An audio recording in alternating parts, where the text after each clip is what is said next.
கர்த்தருடைய பரிசுத்த நாமம் மையப்படுவதாக.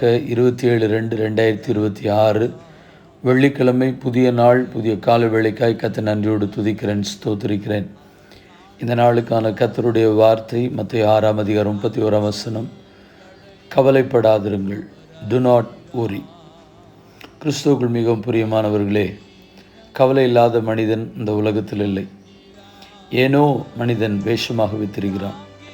கவலைகளை சுமந்து, துக்கத்தை சுமந்து வாழ வேண்டும் என்கிற கட்டாயத்தோடும் பலரும் வாழ்ந்து கொண்டிருக்கிறார்கள். குடும்பத்தை குறித்து, பிள்ளைகளை குறித்து, எதிர்காலங்களை குறித்து, வேலைகளை குறித்து என்று சொல்லி பலவிதமான கவலைகளும் மன அழுத்தமும் இருக்கிறது.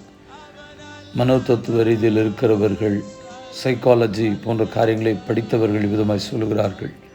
ஒரு மனிதன் அதிகமாய் சிரித்து கொண்டே இருக்கிறான் என்று சொன்னால் அவனுடைய உள்ளத்தில் ஏதோ ஒரு வேதனை, மன அழுத்தம், டிப்ரெஷன் போன்ற காரியங்கள் இருக்கிறபடினால்தான் மற்றவர்களுக்கு முன்பதாக அதிகமாய் சிரித்து கொண்டிருக்கிறான் என்று சொல்லி கேட்க முடிந்தது.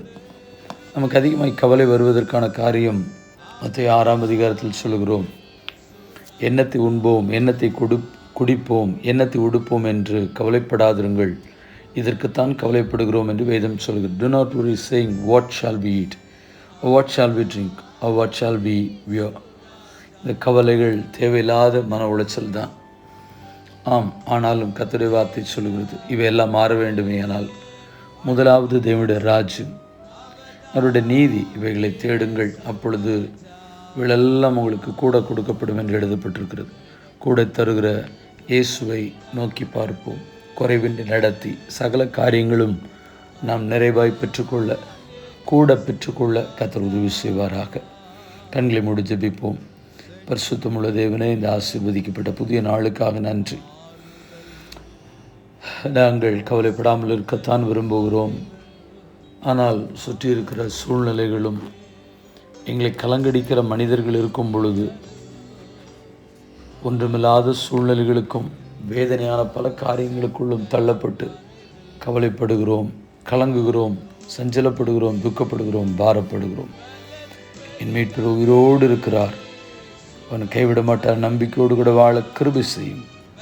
இயேசுவின் நாமத்தில் ஜெபிக்கிறோம் நல்ல பிதாவே, ஆமென். வாழ்த்துக்களுடன் ஜெபங்களுடன் பாஸ்டர் ஜெபதாஸ்.